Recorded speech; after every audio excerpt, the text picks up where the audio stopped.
whisper of wind swept through the gnarled trees, their twisted branches clawing at the dimming sky like skeletal fingers.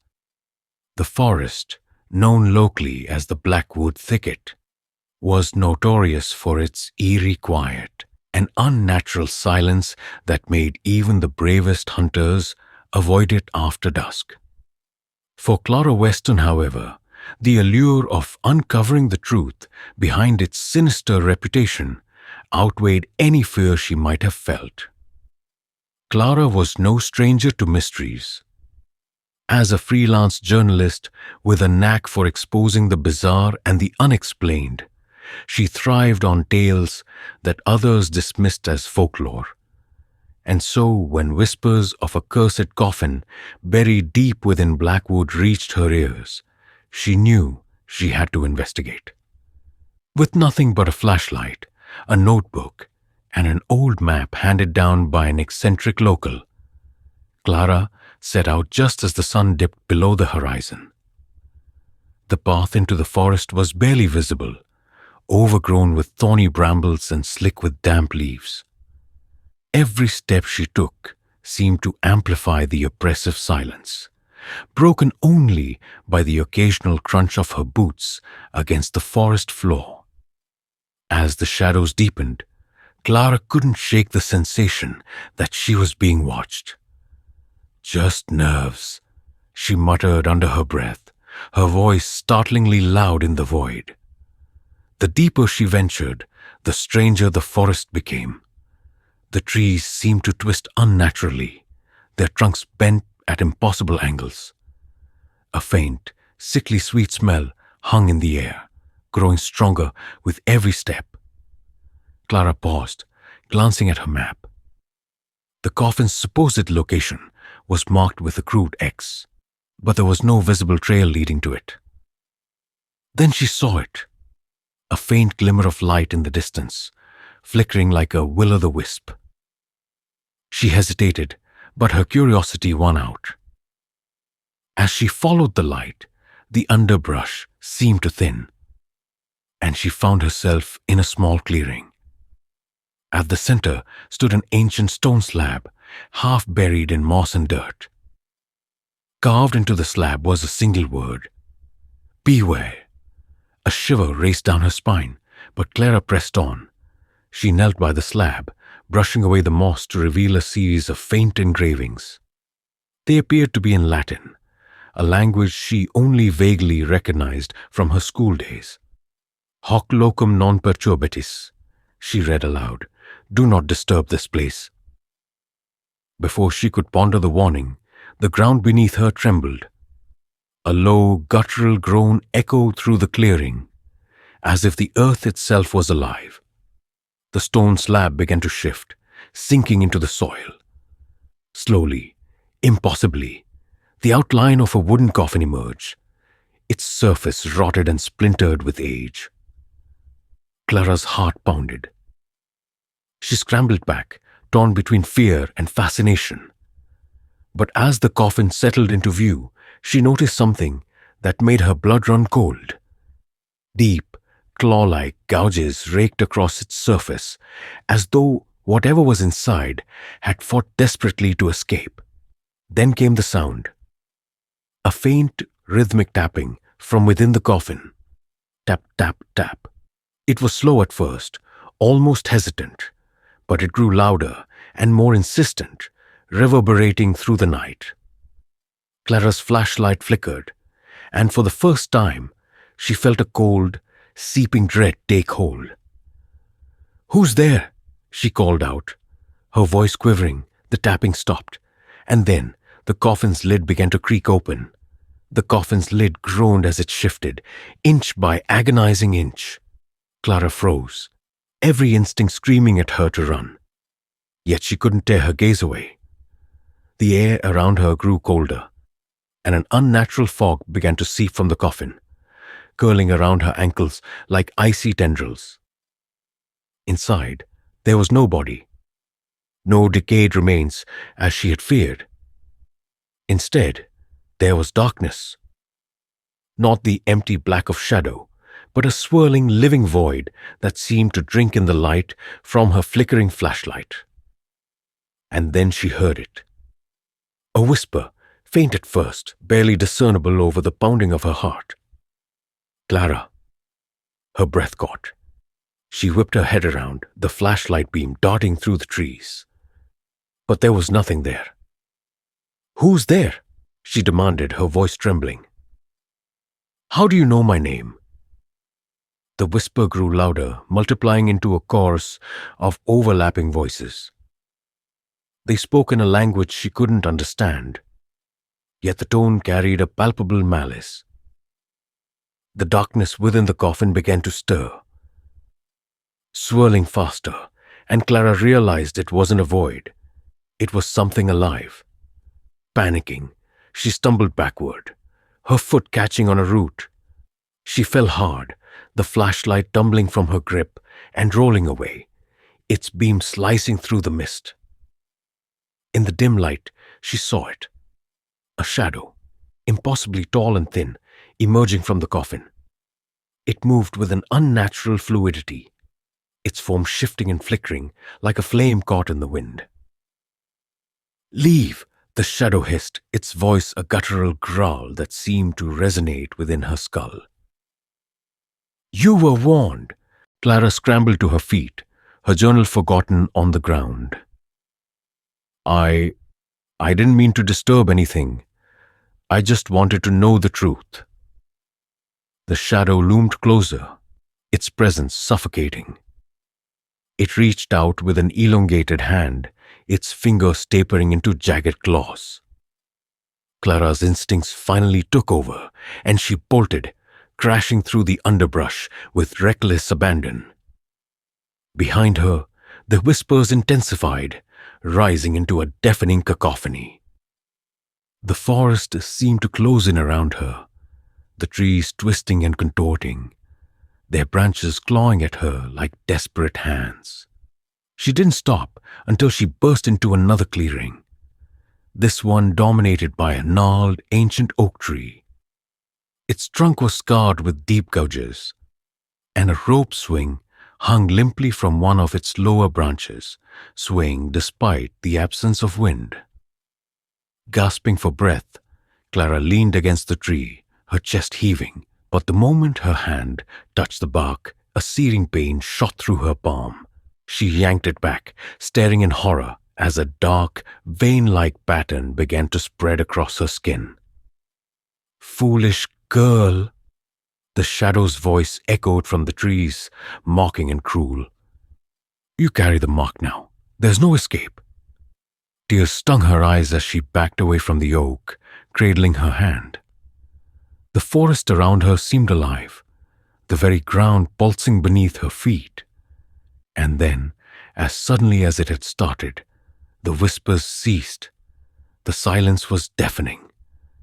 In the oppressive quiet, Clara heard the faint rustling of paper. She turned and saw her journal lying open at the edge of the clearing, though she didn't remember bringing it with her. She hesitated before picking it up, her hands trembling. Scrawled across the pages in jagged black ink was a single message. "The shadow is awake. Run while you still can." But Clara didn't run. Instead, she gritted her teeth and whispered, "If it wants me, it's going to have to face me." The moment the words left her lips, the shadow's laughter echoed through the trees, a bone-chilling sound that promised her torment was only beginning. The laughter lingered in Clara's ears as she clutched her journal, her pulse hammering against her ribs. The weight of her defiance was heavy, but the shadow's presence was heavier still. She needed answers, something to explain the coffin, the shadow, and the curse spreading across her hand like an inky infection. The forest seemed to shift with every step she took. Familiar paths twisted into unfamiliar trails, and landmarks she thought she recognized vanished the moment she approached them. The journal felt unnaturally heavy in her hands, and as she flipped through the pages, she noticed new entries written in the same jagged script. The marked path will guide you. Beneath the words, a crudely drawn map appeared, with a single route winding through a maze of trees. At the end of the path was a symbol she didn't recognize. A circle bisected by a jagged line, surrounded by strange glyphs. "Is this a trap?" Clara muttered, glancing around nervously. "You have no choice," a voice whispered in her mind, soft but insistent. It wasn't the shadow this time. This voice was calm, almost soothing, but its origin was just as unsettling. With no better options, Clara followed the map, her every step echoing unnaturally in the dense silence of the woods. The trees loomed closer together, their twisted branches forming grotesque shapes that seemed to watch her as she passed. After what felt like hours, she came to a clearing where the ground was littered with shards of broken glass, glinting like malevolent stars in the moonlight. At the center of the clearing stood a decrepit cabin, its roof sagging and its windows shattered. The door hung ajar, creaking softly as though beckoning her inside. Clara hesitated at the threshold, her stomach twisting. She didn't want to go in, but the shadow's words echoed in her mind. "There's no escape." Taking a deep breath, she stepped inside. The air was heavy with the scent of decay, and the floorboards groaned beneath her weight. The interior was barren, save for a single table in the center of the room. On it rested an ancient tome, its leather cover etched with the same symbol from the map. As she approached, the book opened on its own, its brittle pages flipping wildly, until it settled on a page filled with unfamiliar runes. Her mark burned, and she cried out, clutching her hand as the veins turned darker, spreading to her wrist. "You've come far, Clara," the shadow's voice rumbled, its tone laced with cruel amusement. "But understanding comes at a price." The runes on the page began to glow, and the cabin seemed to vibrate with an unseen force. Clara watched in horror as a figure began to emerge from the book's pages. A woman, her face gaunt and eyes hollow, her mouth sewn shut with thick black thread. Who are you?" Clara whispered, backing away. The woman didn't respond, but her empty eyes locked onto Clara, and a flood of images burst into Clara's mind.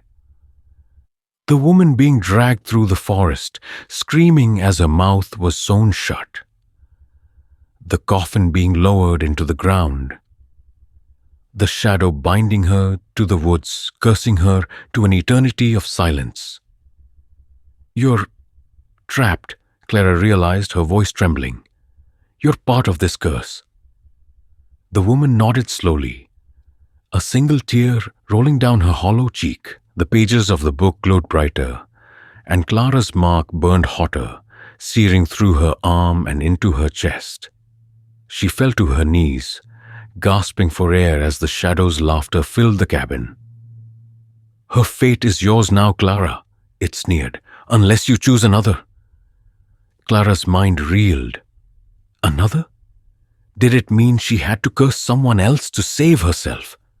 The thought was abhorrent, but the shadow's presence was suffocating, and the pain was unbearable. The woman knelt before Clara, her stitched mouth trembling as though she was trying to speak. Clara reached out, her voice a desperate whisper. "What do I do? How do I stop this?" The woman grasped Clara's marked hand and pressed it against the glowing page of the book. The runes flared, and Clara screamed as a torrent of energy surged through her, the cabin dissolving into darkness around her. When she opened her eyes, she was no longer in the cabin. She was standing before the coffin once more, the lid firmly shut, her journal lying open on top. Written across its pages in blood-red ink was a single word: decide. Clara stood frozen, her breath visible in the icy air. The journal's single word, decide, stared back at her, mocking her confusion and terror. Her marked hand throbbed with an unbearable heat, and she instinctively clutched it, her nails digging into the blackened veins. The forest was deathly quiet, but it didn't feel empty. Shadows danced along the edges of her vision, and though she couldn't see the source, she knew the shadow was watching, waiting. "You can't hesitate forever," it whispered, its voice slithering through the trees. "You have to choose." The coffin loomed before her like a predator waiting to pounce. The memories of the stitched-mouth woman's torment filled her mind, each image more horrifying than the last. Clara's stomach churned. She couldn't condemn someone to such a fate, not even to save herself. "There must be another way," she muttered, her voice shaking. "There is no other way," the shadow replied coldly. "The curse demands a vessel. Either you offer one, or it takes you." Clara backed away from the coffin. Her mind racing, the journal lay open, its pages fluttering in the wind. She grabbed it, searching desperately for something, anything, that could help her. As she flipped through, the shadow's laughter grew louder, echoing in her skull. "You think you can outsmart me?" it jeered.